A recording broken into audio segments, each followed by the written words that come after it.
share some good news with you. That God is good. It's great for being out here. It's amazing what the people of God can do. And so my pocket's ringing. I don't believe it. I'm sorry. My phone is ringing. It's right. Can you hear that? It's my heart. It's my heart going. It's my heart going. Listen, 20 years ago, I was serving part-time as a chaplain in the city of Detroit. Detroit, where I was raised, has a lot of different reputations. Well, one of the things that was happening in Detroit was an epidemic, if you will, of births that had come about, and most of these women were unwed. And it was difficult for them, and I understand that.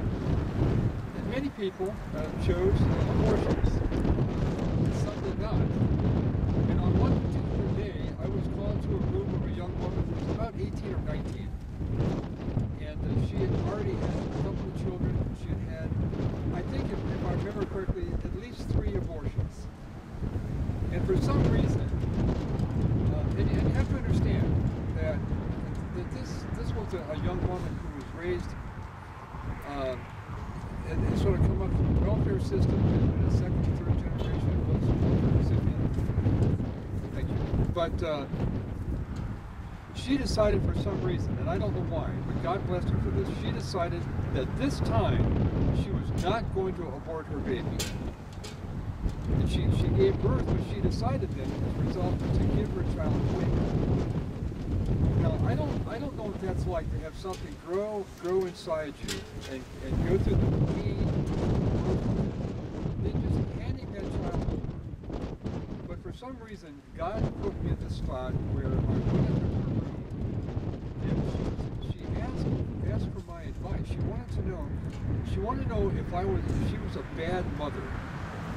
And was she a bad person for giving her child away? And I told her that, as far as I could understand it, that she was doing the absolute best thing for that child. The best thing for that child. Not to kill the child, but to give that child an opportunity for life. Now, I happened to tell her that I was also an adopted child. That my mother had me out of wedlock. She was not married. She became pregnant, and she had me. Here I am. And so, oddly enough, this sort of lifted up her spirits. Now, I'm black as I usually am, and I have a clerical collar on. And so she says, "You're an adopted child." I said, "I am." And she said, "Well, you didn't turn out so bad." And I wanted to say, "You don't know me. You don't know me. I'm a sinner saved by grace." So she said, "Would you help me? Would you go with me?" And so the social worker came into the room. We talked for a while. We went to the nursery. We got her baby. She held her baby. She got to kiss and hold her baby. And then another person came into the room. And she said, "It's time." So this young woman looked at her baby. What'd she hear? Well, she handed her baby over. So we just sort of sat there for a little while. Finally went back to her room, and she looked at me and she said, "Well, I guess that's it." And so she said, "Did I do the right thing?"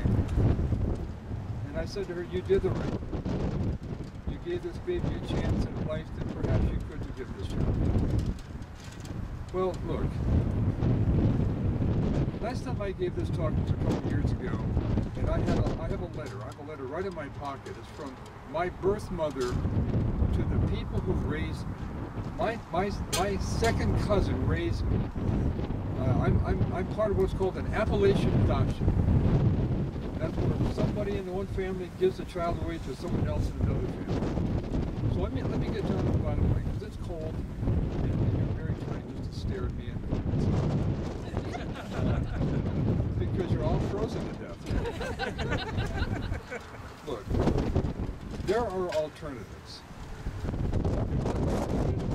The community has to embrace, I think, in a more profound way, is adoption.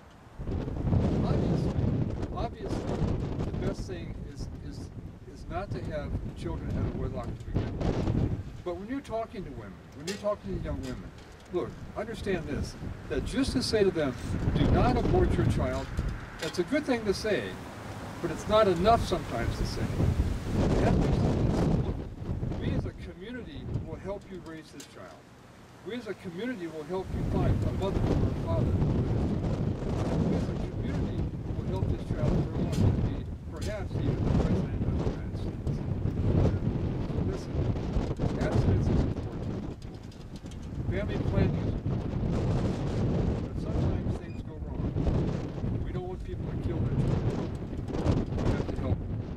So turn to life through adoption, would you please? God bless you. Thanks so much, Father Terry. Gotcha. Yes. I'm going now. I have to. I'm in the process of preparing for something that my bishop told me that I can't talk to you about. But it has the ring of changing denominations. Good luck with that, brother.